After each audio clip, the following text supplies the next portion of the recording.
દ્વારા રાખવામાં આવેલા પુષ્પાંજલિ કાર્યક્રમમાં આપ સૌ વધાર્યા એ બદલ આપ સૌનો ખૂબ ખૂબ આભાર. જન્મજયંતિ નિમિત્તે પંજાબી મોરચા દ્વારા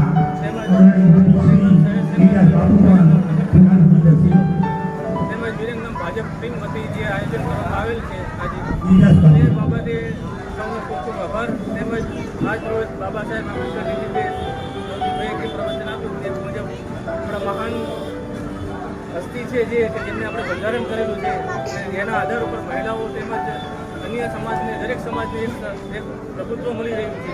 તો આપ સૌને આજ બાબા સાહેબ આંબેડકર જન્મજયંતિ નિમિત્તે સૌને શુભેચ્છાઓ.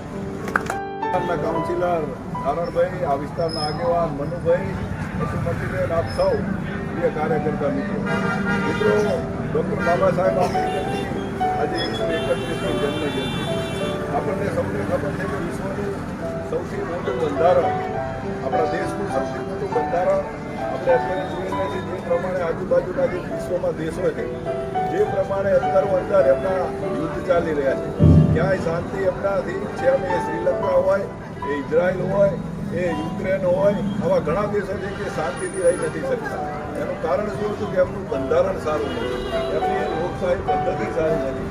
પરંતુ આપણા જે મહામાનવ કહીએ આજે જેમને આપણે 131મી જન્મજયંતિ નીકળી રહ્યા છે ડૉક્ટર બાબા સાહેબ આંબેડકર, એમને આપણા દેશ માટે, આપણી આ સંસ્કૃતિ, આપણા વિશ્વની લોકશાહી માટે બંધારણ જે આપણે લખ્યું છે એના નિર્દેશ પ્રમાણે આપણે સૌ આપણા દેશમાં ચાલી રહ્યા છીએ. ત્યારે આપણો દેશ વિશ્વગુરુ બની રહ્યો છે ત્યારે આપણે અમને જે આપણને બંધુત્વ ભાવના, અમરસતાની જે ભાવના આપણને આપી છે તો આપણે સૌ સાથે મળી અને આગામી દિવસોમાં પણ આ જ પ્રમાણે આપણા ગામમાં, આપણા વિસ્તારમાં, આપણા રાજ્યમાં હોય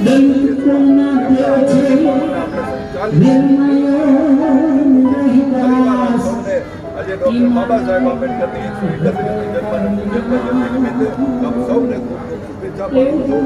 આ કાર્યક્રમ કર્યા બદલ અનુસૂચિત મોરચાના સૌ આગેવાનોને જિલ્લાઓથી હૃદયપૂર્વકના અભિનંદન. આપ સૌનો આભાર. ભારત માતા કી જય. વંદે માતરમ.